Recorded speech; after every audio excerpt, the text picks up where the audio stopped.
Well,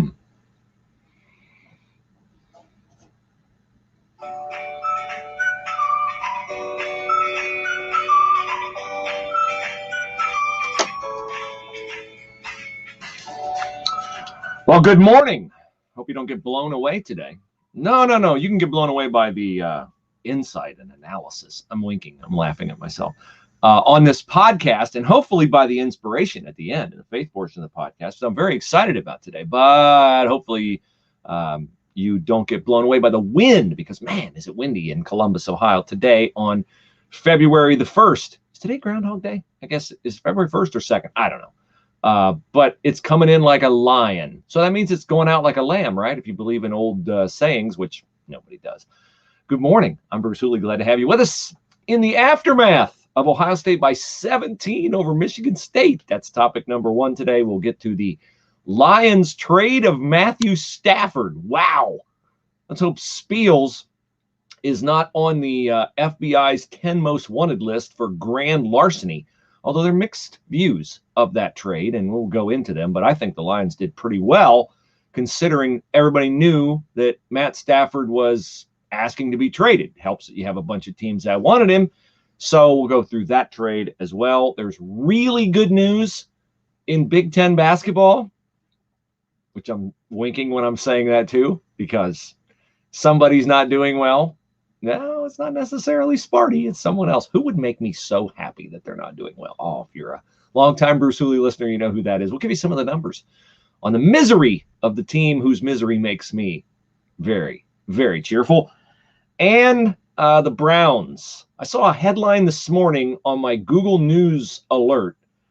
Doug Lesmerises, guy whose talent is really phenomenal as a writer, as a columnist, and also, although it's not tapped very often, Doug would be a phenomenal radio host or radio partner. But he asked a question: are the Browns the third best team in the AFC? And ESPN wrote about how close is your team to going to the Super Bowl. They put teams in several tiers, and we'll tell you what tier the Browns are in and what they have in common with the other teams in that tier. So I'm looking forward to doing all that, and a faith portion on the blessing of living without confusion. So first, before we get to it, Joe Biden has drained, 20 pens of ink signing executive orders. And one of them intersects with the Spielman and Hooley podcast sponsors, our friends AUIinfo.com. I told you throughout December, open enrollment was ending December the 15th, and it did, but now it's back open, or it is opening, I think on February the 15th.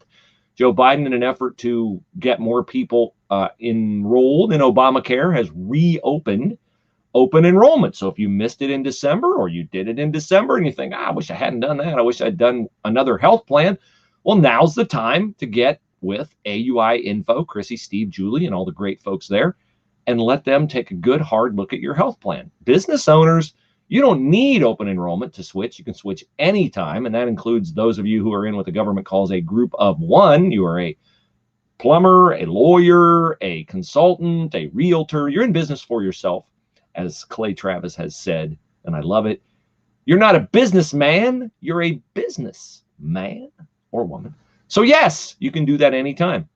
And AUI for businesses with multiple employees offers free and vast expertise in HR. That's the jackpot that can take you down, particularly now in the COVID era, where everybody's trying to figure out, what do I do with an employee who doesn't want to get vaccinated? What do I do with an employee who insists everyone else get vaccinated before they come back? What do I do with someone who's got a comorbidity? All these things AUI can help you through from an HR perspective. And there are companies that do nothing but freelance HR. And there are people who do nothing but hire an HR expert and spend upwards of some more. So with AUI, you get health, disability, vision, dental, all the counseling you need on that, and you get free HR. So AUIinfo.com is where you go. Chat with them, set up an appointment, or take care of all the details on chat, on Zoom, in person, on the phone, you name it. AUIinfo.com, AUIinfo.com. All right, let's get to Ohio State, 79-62 over Michigan State. My first thought is, how did Michigan State get this bad? How did they get this bad? Tom Izzo in his 26th year is in danger of his worst Big Ten record. They are like 2-6 in the Big Ten and barely above 500. They got beat by 30 at Rutgers, which a month or two ago, that wouldn't have seemed like, it was a bad loss. By 30 is a bad loss anytime. But losing by 30 to Rutgers when Rutgers had lost 5 in a row before they went to Indiana and beat Indiana. Speaking of Indiana, Nick Burkhead weighs in on Facebook. He says, Candy Stripers, ? Yes. Spoiler alert, I am going to talk about Indiana basketball. And Leah weighs in on the Browns, which we'll get to that, Leah, your comment. Thanks very much. We'll get to that during our Browns section. So I just don't know how Michigan State got this bad.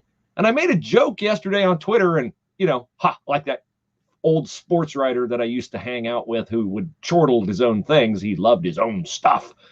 I, too, am occasionally given to loving my own stuff. And I'm watching the game and I'm thinking, Izzo got caught without a point guard. Like what? Did Cassius Winston leaving after year 16 catch him off guard? Like, how do you not have a point guard at Michigan State? Like, they've had great point guards down through the years. Kalen Lucas and Mateen Cleaves and Cassius Winston and on and on and on and on. I mean, it's not like Izzo doesn't know a point guard is important. Like Michigan State won a national championship for Judd with Magic Johnson at point guard. So, I mean, point guard is ingrained in the Michigan State DNA. So I guess Rocket Watts has been a classic disappointment. No offense, Rocket. I love your name, but you're not playing well. To Michigan State. And this brings about a lesson that Jim O'Brien used to talk about at OSU. He recruited, do I need to mention? I'm not going to mention the name. He recruited a point guard one year. And he was so excited about this guard coming in. Just out of his mind excited about this guard. You wait till you guys see this guy. Oh, he told Bob Baptist, you wait till you see. And so we were waiting. And I even, in a trip to a Big Ten road game, got the chance to watch this kid on a high school game. And I said to BB, I'm like, I don't get the fuss. And he's like, yeah, I don't either. And he came to Ohio State, and he was, he played a lot. He had an injury. He had some games where he was okay, but he was not the answer unless the question was who's going to be expected to do great, phenomenal things and just do some okay things. That's the answer to that question. So Jim O'Brien learned, I'll never make that mistake again.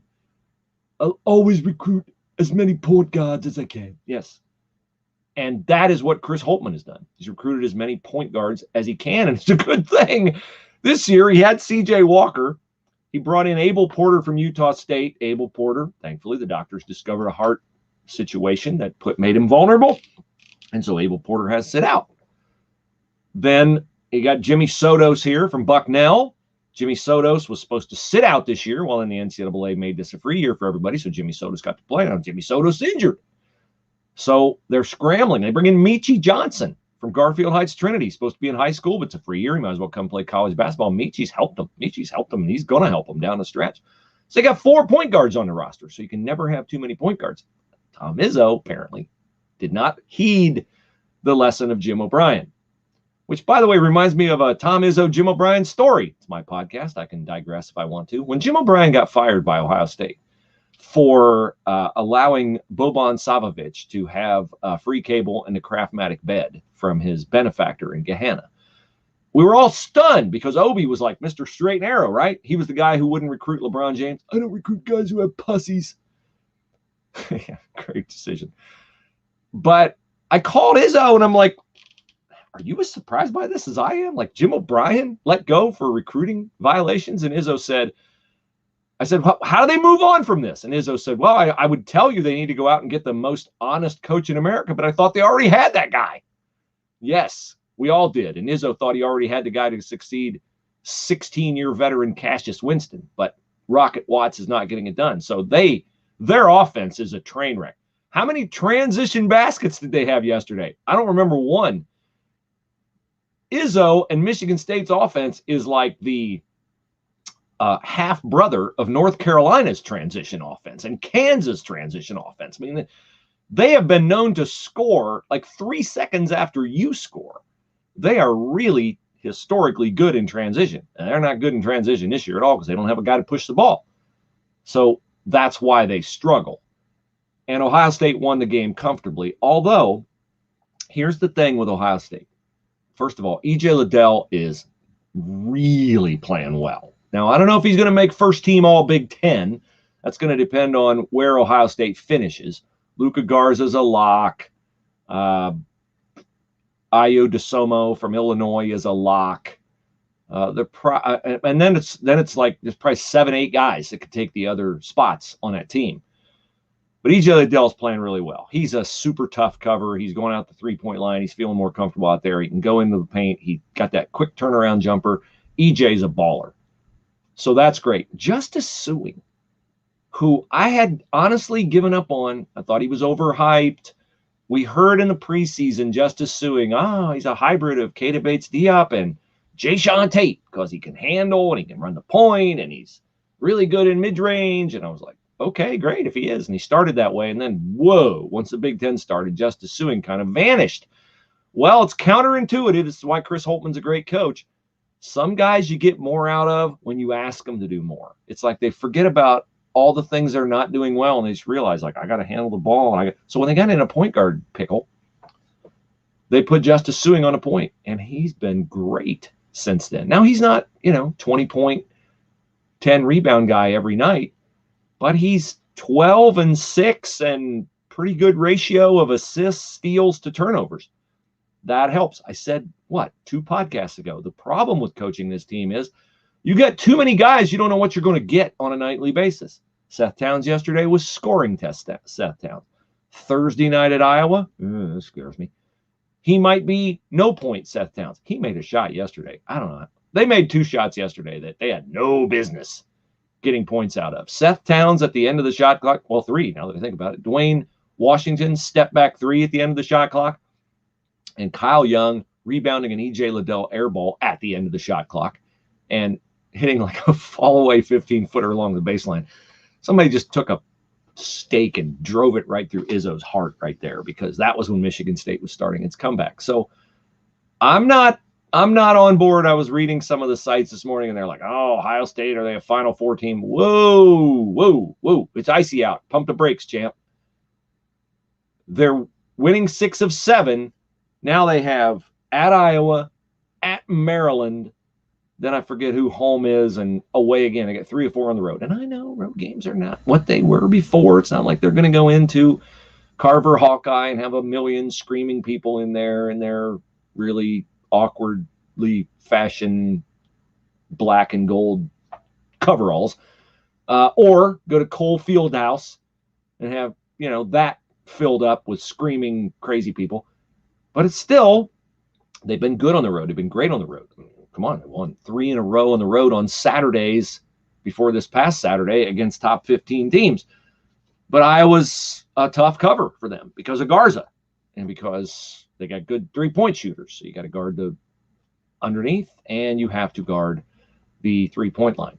So that's where we are with Ohio State. And I thought yesterday the problem they have is they're a little bit like Andy Dalton. They're good enough to keep both teams in it. Andy Dalton, 5-time playoff quarterback. But if you're going to rely on Andy Dalton, sometimes he's going to let the other team in it. Ohio State's a little bit that way. C.J. Walker with 2 inexplicable turnovers that led to Michigan State layups. Ohio State has a tendency to go stretches where they just get loose, lax with their concentration defensively and with their shot selection. And then Dwayne Washington he's Chris Holtmann said it. I love the kid. He's going to drive me to an early grave. What is that at the end of the half where you have, was it an 11-point lead, I think? And you have 38 seconds on the clock. Okay, so you can eat up most of that clock with holding the ball. Dwayne Washington, he just has, there's like this invisible on television, but visible to anyone who's watched Dwayne Washington play for a while. There's this neon sign above Dwayne Washington that you as a fan see him have the ball at times and you go, Well, he's going to put up a really bad shot right here. And at the end of the first half, remember, he like dribbled in like he was going to take a 30-foot three, and then he didn't. I thought, oh, good. The angel on Dwayne Washington's shoulder told him, no, Dwayne, think better of that. So instead, Dwayne Washington backed off, took about 3 more dribbles, did his little wow, wow, wow, wow, shimmy shake thing back up, and jacked up another one. And Chris Holtmann got in his ear coming off the floor. Now, they got lucky because Justice Suing got the rebound, and Michigan State didn't get a shot at the end of the half. But Dwayne, man, sometimes, and then he hits a step-back 3 at the end of the shot clock in the second half. So you don't want to take that aggressiveness away from him, but you would love for him to, to figure out when and when not to. And I'm not sure he's managed that, and that makes him vulnerable. Because if CJ is going to turn it over right under the Michigan State basket, if Dwayne Washington is going to take some bad threes, you cannot expect Justin Orange to hit 50% of his threes every game. You just cannot do that. I know he's hitting that rate right now, but he's going to have a 1-for-6 game.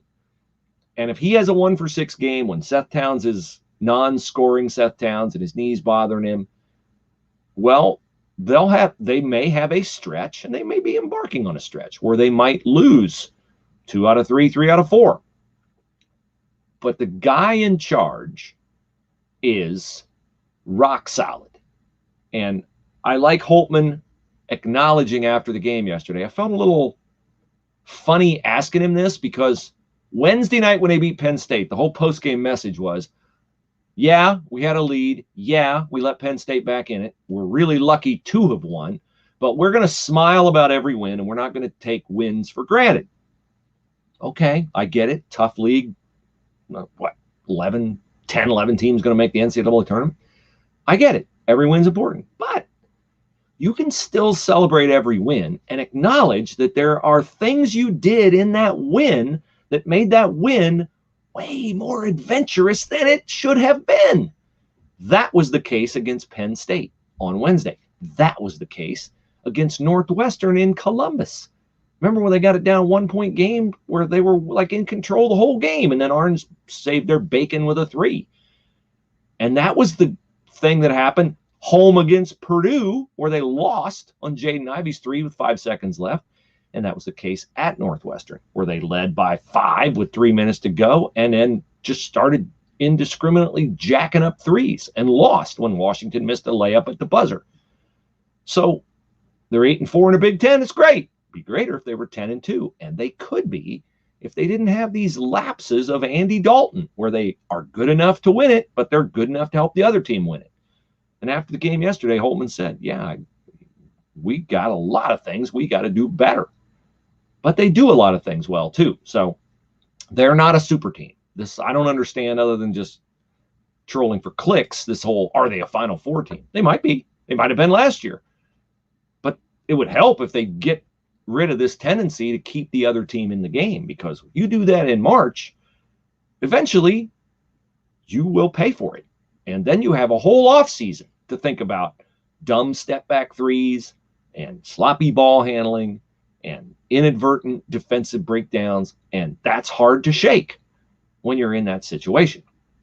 Now, you may, and certainly will, live with regret if you wait to find an attorney until you need an attorney. Now's the time for the seed I'm planting in your brain at this very moment to perhaps go dormant, perhaps sprout, perhaps full flower if you need an attorney right now. If you need one down the road, you have a business partnership you're going to start, an endeavor, you need a contract, you're the subject of someone wanting to hire you and you have a contract, you are the victim of personal injury, you inadvertently on the ice slide into somebody and they sue you for something innocuous and, random. Many different reasons why you would need an attorney. At work, workers' compensation, employment law, probate, wills, estate planning. All these specialties fall under the umbrella of the expertise of my friends Stan, Kelly, Phil, Ashley, and the attorneys at Willis Spangler Starling. That's the firm you need to remember. Or go to right now if you need an attorney, Willis Spangler Starling. My friend Steve, starting a business, going with Willis Spangler Starling. Smart.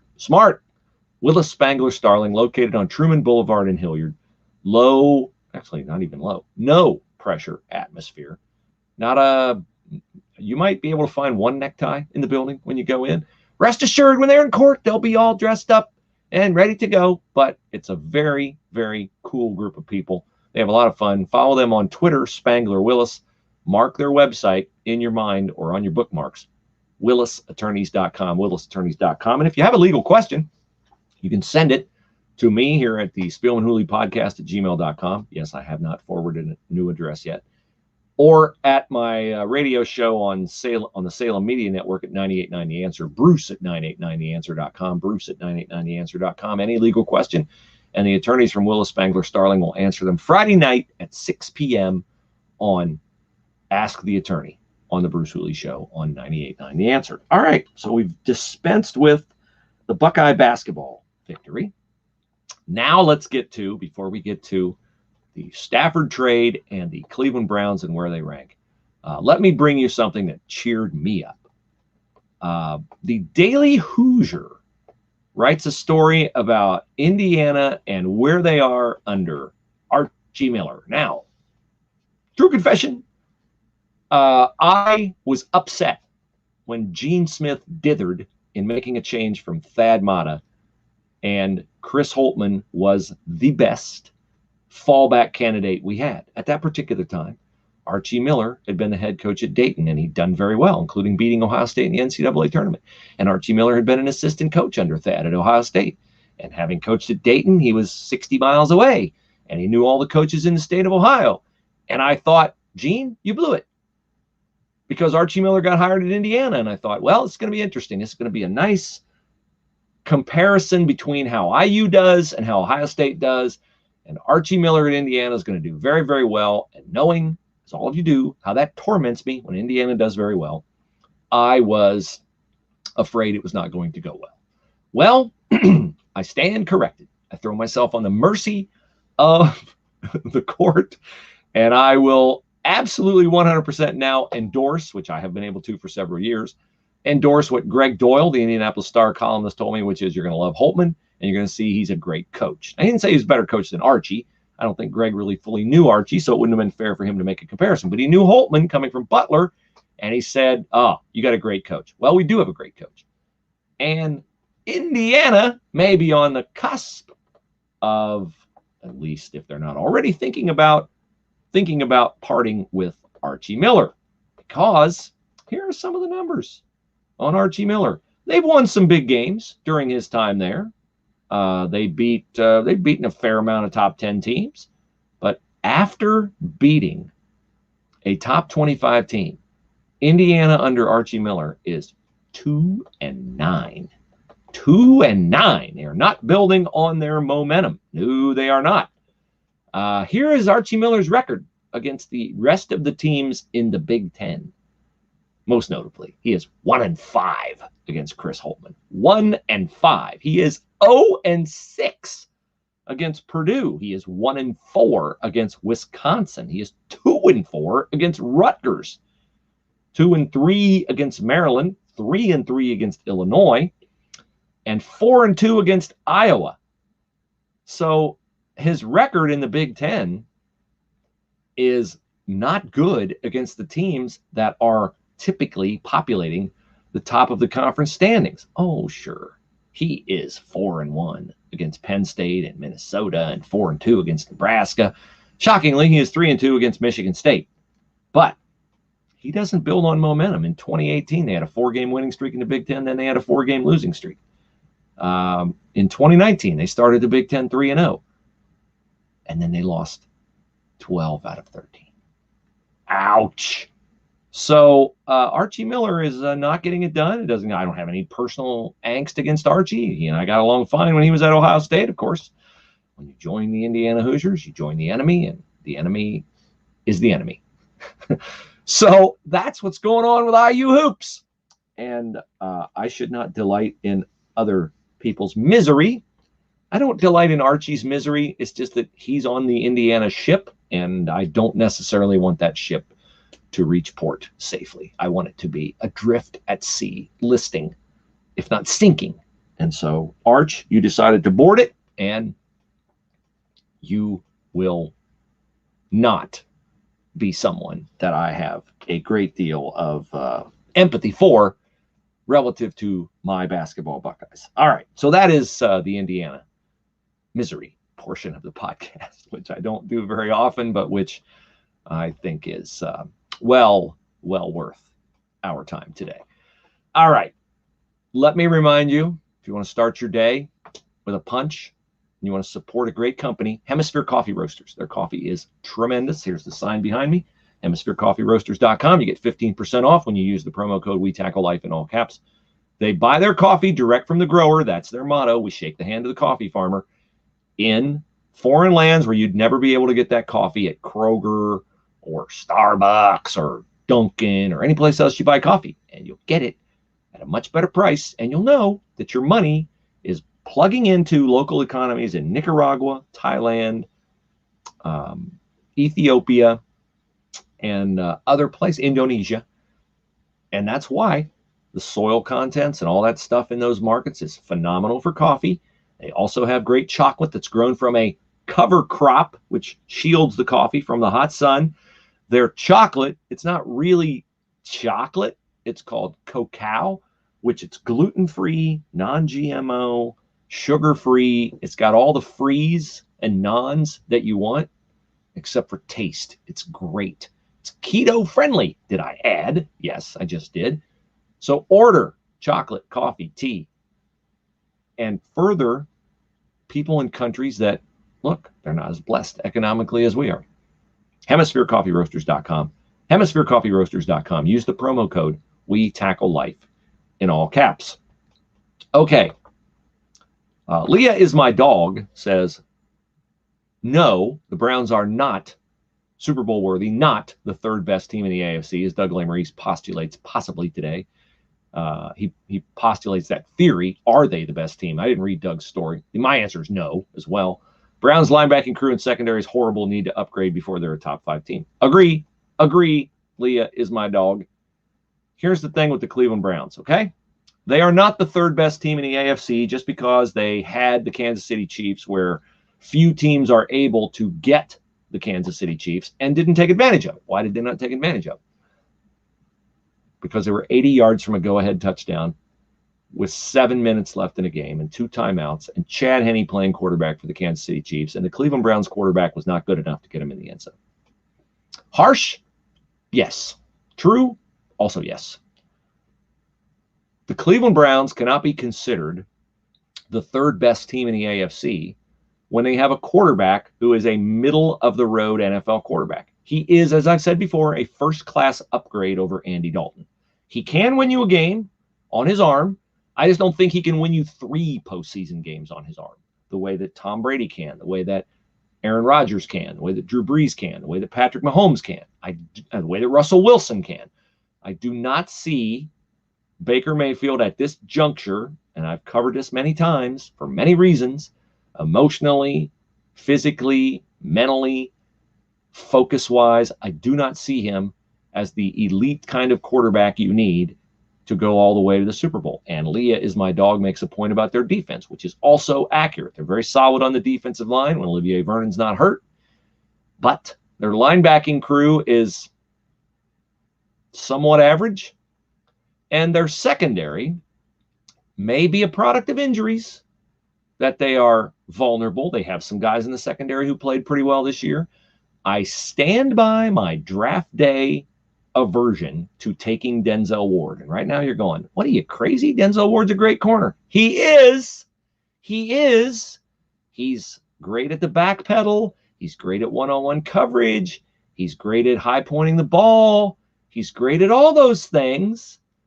But what is the one ability that Denzel Ward lacks? Class? Yes, you in the back with your hand raised. What is it? Availability. Yes, availability. Denzel Ward is hurt too much. And that's what I said on draft day was, guy's been hurt at Ohio State, and you go to the NFL, it doesn't get less physical, and he's hurt a lot, and he's not out there, and he doesn't help you on a depth chart. He doesn't help you on paper. Obviously, you don't want to trade him, but I'm just saying it's a crapshoot. He and Greedy Williams and all the guys they have that are hurt, are they guys that you can count on? they have not proven to be guys you can count on. So what's the intangible that makes some guys able to withstand the rigors of a season? I don't know. But I'm just saying it's very difficult to do what the Browns aspire to do when your best corner is a 70-30 proposition to be out there. It just is very difficult to do. Guys like Darrell Green and Deion Sanders and on and on and on, the great corners, they find a way to be out there every week. They find a way to be doing their job. And Denzel Ward has not yet been that kind of a guy. So until he is, and until they can, do what they need to do, then it's a problem. Leah adds a second tweet. Ward is not a premier cornerback. Well, he is when he's healthy, but he's not healthy enough, which I think I've just made the case for. All right. So we've done everything but the Stafford trade, which I texted Spiels over the weekend, and I said, I hope the authorities are not looking for you, because you may be an accessory to grand larceny. That was my initial reaction to the Matthew Stafford for Jared Goff trade. Matthew Stafford wanted to be traded by the Lions. The Rams wanted to trade Jared Goff. The Lions talked with many teams. They talked with Indianapolis. They talked with Carolina. They talked with San Francisco. Oh, by the way, on Baker Mayfield, I had one other point I wanted to make. Sorry, before we get to Stafford. ESPN today runs a story. How close is your team to the Super Bowl? Okay. And they put the Browns in the third tier, more than a year away. More than a year away. Okay. Well, that's not comforting, because how long can you hold this offensive line together? How long can you pay all those guys? How long can you pay Nick Chubb and Kareem Hunt? So they have, I think, a trade asset in Odell Beckham. I would not re-sign Odell. I would not bring back Odell Beckham. He is signed for a nice long period of time. I would trade him. And yes, I would take a second-round pick for Odell Beckham. Just because I think it's addition by subtraction, getting rid of it. He just engulfs so much oxygen in the room having him there. And one LSU diva wide receiver is enough, Jarvis Landry. So they're good enough at wide receiver the way it is. But I would get rid of Beckham. But the problem is quarterback. So here are the other teams. In the more than a year away tier, according to ESPN. All right? Colts, 49ers, Titans, Steelers, Cardinals. What do 4 of those 5 teams, and you could almost argue all 5 of those teams, have in common with the Cleveland Browns? Their quarterbacks have not proven themselves to be good enough to lead you to a Super Bowl. Colts don't have a quarterback, Jacoby Brissett, after Phillip Rivers' retirement. 49ers are, Jimmy Garoppolo, don't know. He's led them to a Super Bowl, just like Jared Goff. But the 49ers are like, geez, I hope we didn't blow it here. He has availability issues too. Tennessee Titans, Ryan Tannehill's okay. Is Ryan Tannehill special? No. Pittsburgh Steelers, Ben Roethlisberger. He's special when healthy. Is he healthy? A lot of short passes last year. Didn't look too special in the playoff game against the Browns. Ben Roethlisberger, the question about him is a question of age. It's not a question of when healthy and 100%, can he do it? It's just a question of age. The Pittsburgh Steelers pick up Dwayne Haskins. Good luck with that. Josh Dobbs, they got Mason Rudolph. Quarterback questions, Pittsburgh Steelers. Yes, they qualify. And Arizona Cardinals. Kyler Murray looks great. I like Kyler Murray, but you don't know about Kyler Murray as much as he runs. Could he get hurt? Anytime. So all those teams, and Baker Mayfield, you can say, well, Baker Mayfield, come on, he's great. Kyler Murray, come on, he's great. Yeah, it can be. But you don't know. They have not proven it. You cannot put their resumes aside. Breeze, Brady, Rodgers, Russell Wilson. You cannot put them aside. Those quarterbacks, even Matt Stafford, I would not put the resumes of that group of quarterbacks. I would not put Baker Mayfield's resume aside Matt Stafford. I know Matt Stafford hasn't won a bunch of games, but he's been in Detroit. And would I rather have Matt Stafford than Baker Mayfield? Yes. Yes, I would. Yes, I would. Okay, so that's my take on the Browns and how other people view the Browns. And I don't know, I'm not trying to snark Doug's story today. I didn't even read Doug's story, but I thought the headline was provocative enough to talk about here on the podcast. All right. Now to the Stafford trade. So the Stafford for Goff is two teams trading quarterbacks they, in the Lions case, want to get rid of because they want to rebuild, they want to move on, they want a new quarterback with a new coach and a new GM, which I don't fully understand. I haven't asked Chris about it. It's their decision. It's fine. I'm not going to argue with a NFL executive like Mr. Spielman. And it wasn't, he's not the GM, but the GM came from the Rams. He was the Rams director of scouting. So what does that tell you? The Rams traded up 14 spots to get Jared Goff. Who would have masterminded that? The director of scouting who liked Jared Goff coming out of Cal. And Jared Goff quarterbacked when they went to the Super Bowl. So I see how I said that. I didn't say he quarterbacked him to a Super Bowl. He quarterbacked when they went to the Super Bowl, which we'll find out if he quarterbacked him to a Super Bowl, if he can get the Lions close or there. So the guy from the Rams liked him. There were other teams that I know there are other teams in the league that are cheesed off that the Lions made this deal. Well, they got 2 1s and a 3 this year. The Rams hate number 1 picks. They don't have one for it's like a generation. Les Snead hates number 1 picks. With the Rams, they're expensive. Belichick's done okay, not having an abundance of number 1 picks. But I am stunned.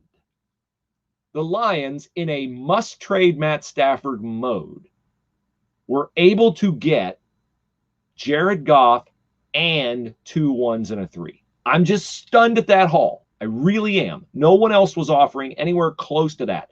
Because, the Colts didn't have a quarterback to offer. The Niners could have traded Garoppolo, but I guarantee if they trade Garoppolo, they're not trading 2 1s and a 3. No way John Lynch, Kyle Shanahan are doing that. Carolina, they don't have a quarterback to trade with Teddy Bridgewater.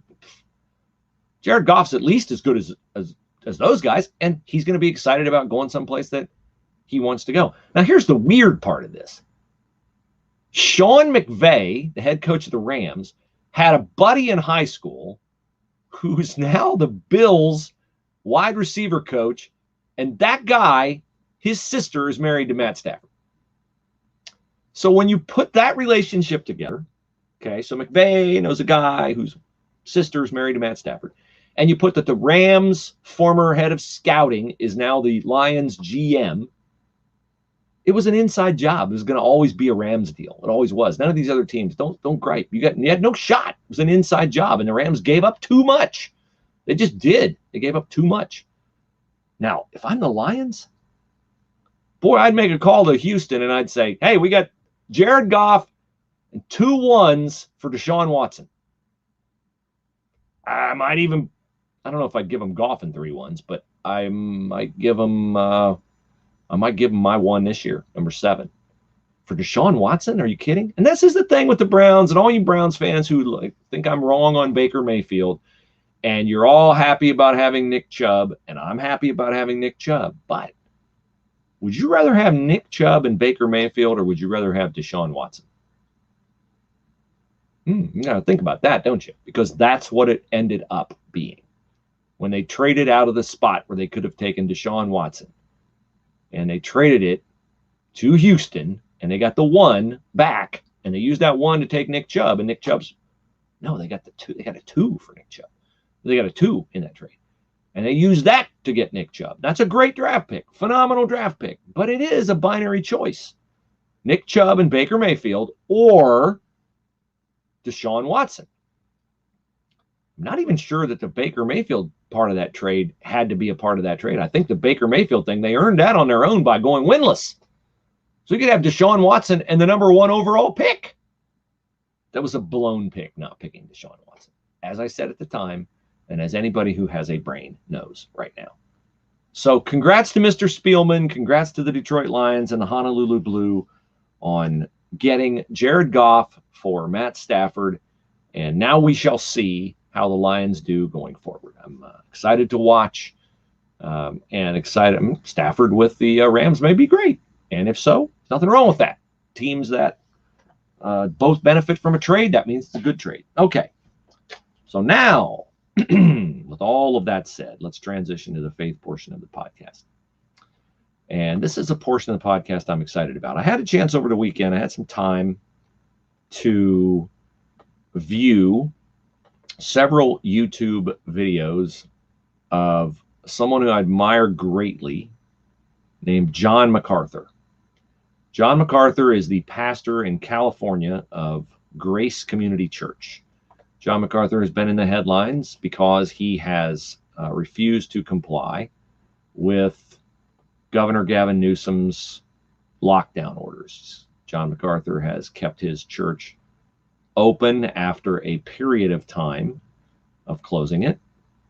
And MacArthur has been featured on many news broadcasts and things like that. So John MacArthur's in the news. He's about 80 years old. He's been at his church for 50 years. But John MacArthur, if you want to surround yourself with really solid biblical teaching, John MacArthur is a person that you can find it from.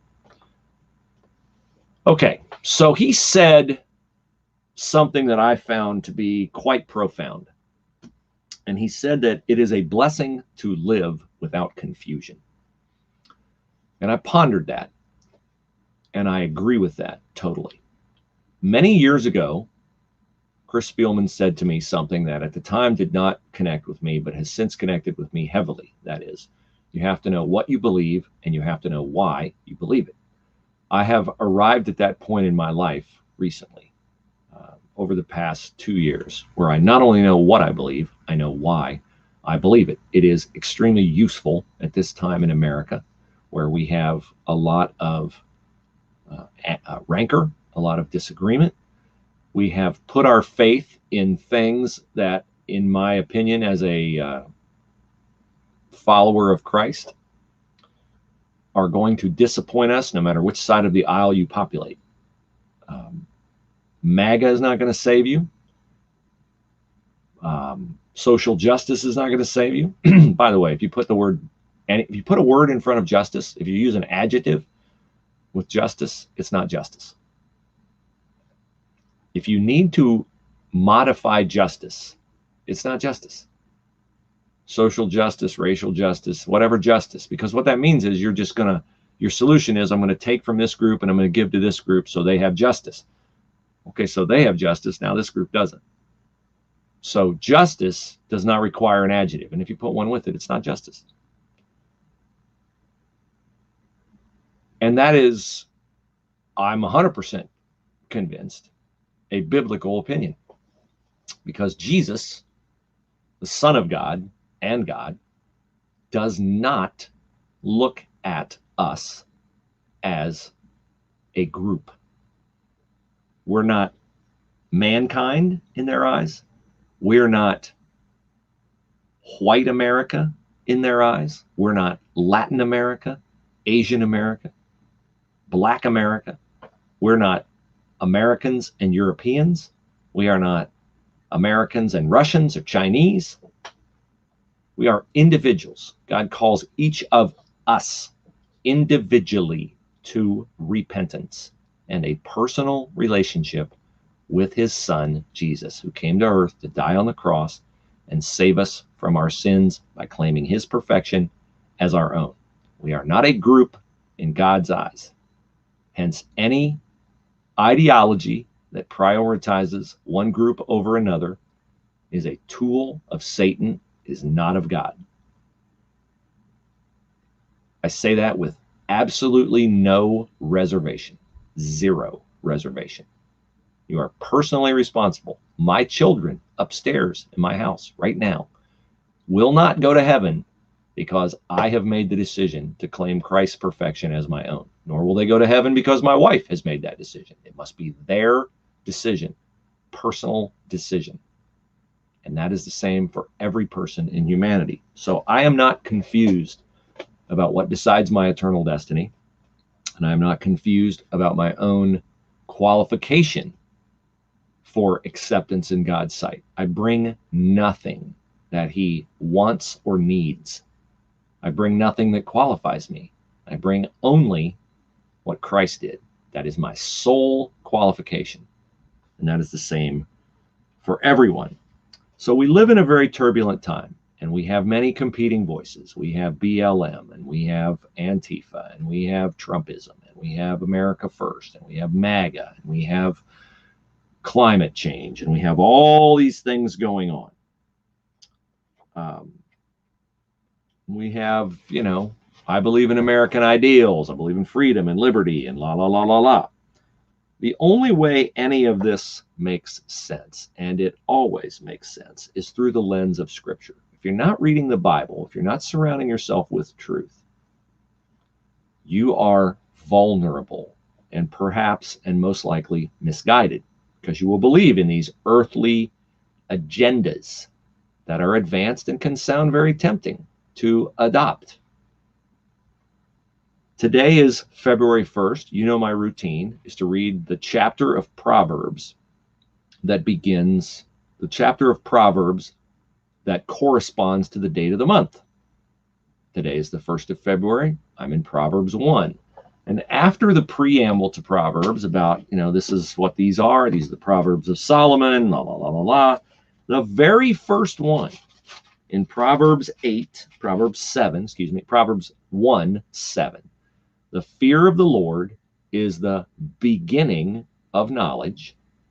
And again, fear means reverence, esteem, elevation, priority. It doesn't mean terror.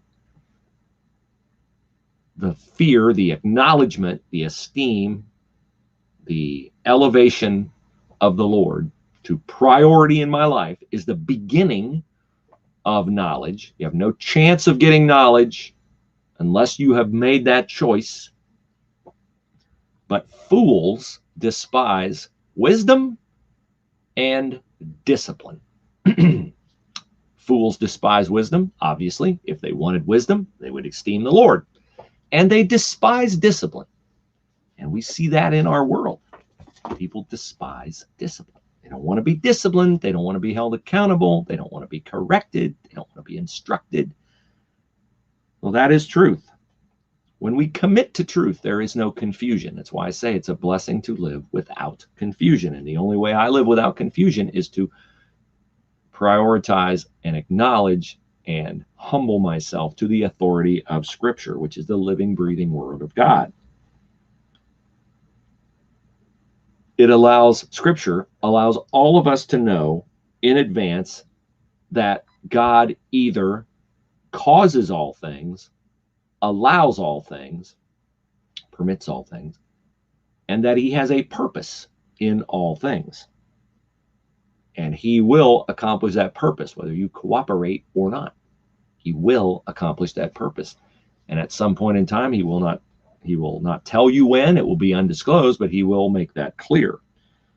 So our duty as Christians is to know this, is to commit to this, is to proclaim that and claim that. It's two different things. Proclaiming it is telling others. Claiming it is owning it.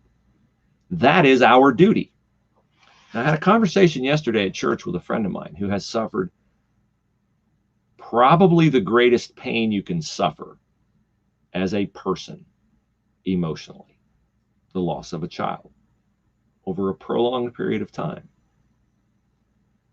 And he said to me that he has been able to endure that trial in his life, that valley experience in his life, because God has given him clarity that for the longest time, this friend of mine was praying selfishly. I was stunned by that and very moved by that. As he said, I was praying for what I wanted. I was praying for healing. I was praying for comfort. Understandably, who wouldn't? It's their child. He said, I realized God wanted me to pray for his will. That is a giant faith testimony right there. When you can get to the point where you can humble yourself to acknowledge that what you want may not be what God wants, and that you submit to his purpose through that. Your growth through the pain, your testimony to others, weathering the pain, whatever it is. This gentleman has gotten there, and he is the toughest dude I know. And I mean tough emotionally, because he can do that. We cannot. He could have, and many of us in our world do, the exact same thing the children of Israel did in the desert when they started to doubt God's provision for them. He brought them out of Israel. Now think about this. He brought them out of Israel. He separated the Red Sea so they could walk across on dry land and then engulfed Pharaoh and his chariots. He had a pillar of fire by night to guard them. He dropped food on the ground every day for them in the form of manna. And the manna did not keep overnight, except on the night before the Sabbath, where God would send twice as much as they needed for the next day, because they were to gather enough to last them 2 days, because, of course, he did not want them working on the Sabbath. So they have all these things they've seen, these miraculous, unmistakable signs of God's presence and favor and protection. And Moses goes up on Mount Sinai to confer with God and get the 10 Commandments, and the Israelites decide that they need to provide for themselves in this moment of waning. So what are we going to do? Well, let's all melt our gold and let's craft an idol that we can worship and put our faith in. It's a very hard to understand and stupid move, right? You'd say, well, if I'm hurting from my kid dying, I'm not going to go melt gold and make an idol and think that idol's going to deliver me. No, but we make idols out of other things. Whatever we invest our time in, whatever we put our confidence in. There are a lot of people right now putting their confidence in some political agenda. A lot of people right now putting their confidence in some social agenda. They're not putting their faith where it belongs to be, and they're confused because their lives are immersed in rancor and anger with people who have put their faith in some other competing agenda. The climate people are fighting the fossil fuels people. The racial justice people are fighting the white supremacist people. The globalist people are fighting the nationalist people. And they're distracted, and they're not living free of confusion because they're always battling. And that is why I say I can get immersed in those battles and I can give you full bore political opinions on things. I'm not perfect at this either, but I'm saying that ultimately your faith and your acceptance has to be what my friend said, Lord, whatever you want, I'm about that, rather than what I want. I want us out of the Paris Climate Accord. I want us out of here. I want us into that. I want us drilling, fracking, blah, blah, blah. That's not where we're supposed to be. And there's been a lot of talk, among the right that, oh, get your guns and stuff. And if they come and they're going to put you in a re-education camp. And I'm like, never had a peace with that, because I'm like, nowhere in the Bible do I see that I can suspend the 10 Commandments. Nowhere do I see that. Nowhere in the Bible do I see that I can find some loophole for if somebody's in power, God's put them in power. I don't know why he put Donald Trump in power. I don't know why he put Joe Biden in power. I have theories, but I don't know. So I'm supposed to submit to authority. Okay, I can submit to earthly authority. I can do that. And you might think, and I thought this, I don't like the way the election went. You might have thought 4 years ago, I don't like the way the election went. Okay, you're entitled to your political opinions. But the ultimate authority is God. The ultimate authority is God. And are we willing to submit to that authority? As much as we may have a virulent objection to a Republican president or a Democratic president or something like that, that's not the real authority that you're supposed to it is an authority you're supposed to submit to, but it's way under submitting to God's authority. And so there are a couple scriptures that come to mind for this that I think will help you get to that point where you have this enormous blessing of living free of confusion. Because if you're locked in on God, you're going to be free of confusion. You might not have answers, but you'll have an awareness and an allegiance to his ultimate authority in your life, his ultimate sovereignty, his ultimate plan, his ultimate provision, his ultimate peace, all those things that come when you have a rock solid faith. And one of the verses that came to my mind is, do not be deceived. God is not mocked. Whatever a man sows, that will he also reap. If you're always arguing politics, and that's my job on the air, is to talk politics, but not hopefully to argue politics. If you're always arguing, if you're sowing discord, if you're sowing rancor, if you're sowing anger, if you're sowing rebellion, that's what you're going to reap. You're not getting any peace back. Well, what are you sowing? Joshua said at one point, choose this day who you will serve. As for me and my house, I'll serve the Lord. I have to make that decision every single day. Not that I'm wavering in it, but I have to reaffirm it in my own mind. This is who I'm serving. This is who I'm serving. And Proverbs 19:21 is really helpful for me to hang on to. Many are the plans in a man's heart. Green New Deal, fossil fuels, racial justice, social program, invest in this, invest in that, pull your money out, be a doomsday prepper. We don't have a lack of plans, right? Everybody's got a plan. Many are the plans in a man's heart, but it is the Lord's purpose that prevails. That's Proverbs 19:21. Don't ever forget that. It's comforting to buy into that, to own it. Another verse in Proverbs. Buy the truth, and do not sell it. Get wisdom, understanding, and discipline. Why do you think God talks about discipline so much? Because it's good for us. In a relationship of discipline, you understand who's in charge. You're a parent. Do you discipline your kids because you get off on punishing them, or do you discipline your kids because you're trying to give them parameters that will steer them free of trouble and will demonstrate to them how much you love them? Principle's the same with God. Buy the truth in Scripture. That's the truth. Do not sell it. Do not sell it for worldly, this, that, the other agenda, this, that, the other initiative, this, that, the other program, no matter how good it makes you feel. Buy the truth and do not sell it. Get wisdom, discipline, and understanding. Look that up on Google. I don't know the exact proverb, chapter, and verse, but that's one I've committed to my mind. Proverbs 19:21, which I just said, and I'll leave you with today. And that is, many are the plans in a man's heart, but it is the Lord's purpose that prevails. So that's my message for you today. I enjoyed this podcast a lot. I appreciate you watching it. I would really appreciate you patronizing our sponsors. Supporting the podcast on Patreon would be great.